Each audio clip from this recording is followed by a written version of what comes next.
The 22-23 Premier League campaign will undoubtedly go down as one of the most painful 10-month periods a Chelsea fan has ever endured. Roman Abramovich, a Russian oligarch who bought Chelsea in the June of 2003, was forced to sell the club after nearly 2 decades at the helm. Whatever you say or believe about Roman Abramovich, there is no denying he changed the trajectory of Chelsea Football Club forever. He wanted to win and win fast. He splashed the cash, spending over £121 million during his first year on players. A relatively small sum today, but back then it was unheard of. Chelsea won leagues, FA Cups, Champions Leagues, Europa Leagues. The pride of London solidified themselves as one of the most successful English teams in recent football history, up there with the likes of Manchester City, Liverpool and Manchester United. In my opinion, this is what really makes the 22-23 season so unbearable. Our fall from grace wasn't slow, it was a jolt to the system of 10,000 volts. The Todd Boehly era, although it's only just begun, has seen a level of spending and investment like no other. In 3 transfer windows, over €1 billion has been spent on players for now and for the future. Wesley Fofana, Mykhailo Mudryk, Enzo Fernandez, Moises Caicedo and Marc Cucurella alone cost over half of that €1 billion sum, with the rest being spent on squad players who have since been moved on, such as Kalidou Koulibaly, or on future stars like Kendry Paez, Andre Santos, Angelo Gabriel, David Washington and Gabriel Slino, to name just a few. Before I continue, I would just like to quickly remind you I'm running a giveaway with ownasaber.com, where at 15,000 subscribers I will be giving away 3 King of London lightsabers.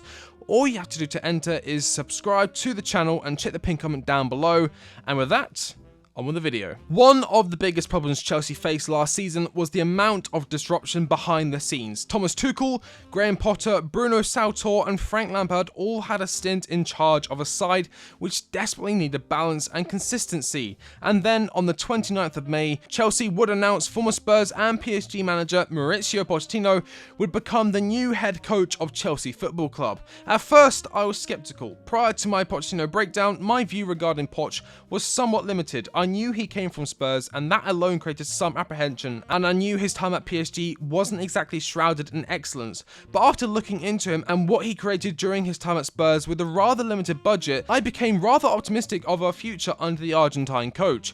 He had developed a reputation of getting the best out of and developing younger players to meet their full potential, and this Chelsea side was filled to the brim with youth players yet to reach their full potential.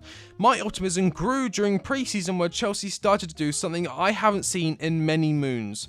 Score goals for fun. In our first game under the new coach, the Chelsea side, which struggled so much last season, managed not 1, not 2, but 5 goals against the mighty Wrexham. Okay, maybe not as impressive as you may have thought, but it was a start. The team was playing with cohesion, the players actually looked like they were having fun, and they knew what they were supposed to be doing in Pochettino's tried and tested 4-2-3-1 system. The addition of Christopher Nkunku to the attack had a dramatic effect. For too long, Chelsea attackers had struggled to find the back of the net, where Nkunku made it look easy. The good form continued into the next game, this time against Brighton. De Zerbi's men put up a good fight, but when all was said and done, the score ended 4-3 in favour of the Blues. Although it was only a pre-season game, the bad blood surrounding Chelsea and Brighton's dealings in the transfer market, and particularly the status of Colwill and Caicedo's futures, made the game feel like a cup match where there were real stakes involved. Nkunku again added his name to the score sheet, along with the struggling Mykhailo Mudryk, who rocketed the ball past the keeper after a beautiful piece of link-up play between the striker and the Ukrainian winger. Again, it was only a pre-season affair, but to see Mudryk scoring after all the subpar performances last season was really special, and it felt like a good omen for the upcoming season. Of course, Chelsea's good luck would soon come to an end as Christopher Nkunku went off injured early into Chelsea's final game before the dawn of the Premier League. At first, many hoped it would be a minor issue resolved within a few weeks, but of course it turned out to be a nasty knee injury requiring surgery and forcing the Frenchman out for the coming months. Injuries to Benoit Badiashile, Wesley Fofana, Reece James and Carney Chukwuemeka also didn't help matters. This is, in my opinion, the catalyst for Chelsea's poor start to the season, and here's why. Throughout pre-season, not many fans, certainly not myself, could fault the level at which Chelsea are playing at. Pochettino, through Nkunku and eventually Chukwuemeka, was implementing his 4-2-3-1 style of football to great success. Much like Manchester City and Arsenal, when in possession, the team moulded into a 3-2-5 shape with one fullback, either Reece James or Ben Chilwell, moving up the field to create an overload in the attack. This system has proven to be very successful, with many teams attempting to recreate its finesse. When building play out from the back, the fullbacks would hold the width, providing passing options to the centre-backs who will be looking to make a progressive pass through the press. The team would work in unison. Players would drop deeper to create gaps and spaces for balls to be played over the top, usually by Enzo. Nkunku would use his pace to drag the opponent's defensive midfielder out of position to again create a gap through the middle. In losing Nkunku and Chukwuemeka, the two players who can naturally fill the role of a number 10, Pochettino was forced to start a 3 at the back lineup, usually made up of Colwill, Thiago Silva, Disasi, Malo Gusto, and Ben Chilwell. Chelsea are of course no strangers to the 3 at the back system, but it's a far cry to the fluid and fast-paced 4-2-3-1 to 3-2-5, which worked so well during pre-season. Towards the end of the transfer window, Chelsea did sign Cole Palmer from Manchester City, who can play number 10 behind the striker. However, this came 3 weeks after Nkunku's injury, and I don't think it would be controversial to state there were better and more experienced players on the market Chelsea should and could have gotten for a cheaper price. This change in style has also seen English left-back Ben Chilwell played as a left winger, a change which has come at the discontent of many Chelsea fans and has beckoned questions such as why a left-back is playing left wing over an actual left winger in Mykhailo Mudryk. Is it because he is the club's current captain and so he has to try and shoehorn him into the side somehow? I mentioned it earlier, but an issue arises with the defensive choices. Where Pep Guardiola's 3-2-5 works so well can be put down to the defensive choices he makes going into games. You see, he usually fields a defensive line of Kyle Walker, Ruben Dias, Melno Kanji, and Nathan Ake, with Rodri as a defensive midfielder reinforcing the defense. In possession, Kyle Walker moves up to the halfway line in a wide position, whilst Diaz, Akanji, and Ake move into a 3 centre-back formation, with Rodri dropping deeper to provide a pathway from the defence to the attack. This then leaves Kovacic to share less of the defensive responsibilities and to get involved with the attack alongside Jack Grealish, Julian Alvarez, Kyle Walker, Bernardo Silva, and of course Erling Haaland. That's 5 attacking players, with Kyle Walker keeping the width on the right hand side, allowing for Bernardo Silva to move between the passing channels and wreak havoc. The difference between this system, which basically dominates every team it comes up against, and Chelsea's is night and day. They start with a back 4, we start with a back 5, which leaves us overly defensive and lacking any real threat going forward. Although Chelsea have created the most amount of big chances in the league so far at 11, ahead of the likes of Manchester City, Brighton, Liverpool, etc., we have also missed the most amount of big chances with, you guessed it, 11, 6 of which at the hands of Nicolas Jackson. I was a big proponent of the acquisition of Dusan Vlahovic from Juventus, a striker who I believe would have been a real threat going forward for us, and when Juventus offered him to us for 40 million euros plus Romelu Lukaku, I couldn't believe our luck. Many were against the signing of another striker, citing it would be unfair to Nicolas Jackson, who had played well during pre-season, and that acquiring a number 10 was more of a priority.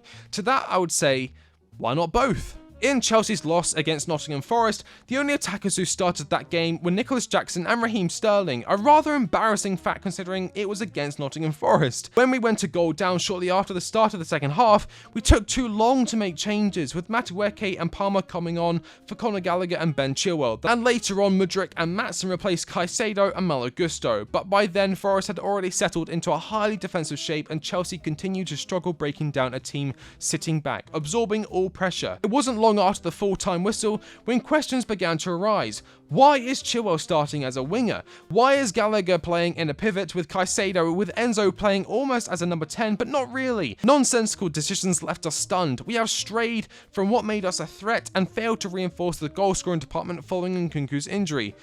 So how do we fix it? Well, thankfully, although I dislike it, the international break has come at a rather fortunate time, as it allows ample time for players coming back from injury like Romeo Lavia and Benoit Badiashile to get back up to speed. The first issue that needs to be addressed is, of course, the starting lineup. In the 4 league games Chelsea have played so far, we have fielded a 3-4-2-1 3 times and a 3-5-2 on the opening fixture of the season against Liverpool. These need to be abolished and the 4-2-3-1 needs to make a return. Colwill has so far been deployed as the left-sided centre-back and a 3 at the back system, moving into a 4 at the back in game where he slots into the left back position, filling in for the actual left back playing as a winger, Ben Chilwell. Instead, in my opinion, we should start with the backline of Malo Gusto, Thiago Silva, Benoit Badiashile and Levi Colwill, moving into a 3 at the back setup in game with Gusto pushing up the field, Thiago Silva on the right hand side, Badiashile down the middle, and Colwill playing as our left-sided centre-back where he feels most comfortable. In goal, I have been left with the impression we're better off giving Petrovic minutes ahead of Sanchez. Against Nottingham Forest, his distribution was poor. At points, it nearly cost us a few goals. It was that bad. He's nothing special in terms of shot stopping, so we'd not be losing that much benching him. In all honesty, I didn't understand why we signed Robert Sanchez, a goalkeeper who was probably never going to play for Brighton again, instead of splashing the cash on a Diogo Costa or a Mike Mainan, someone who'd actually have a noticeable impact on the team and not just another body to stand between the sticks.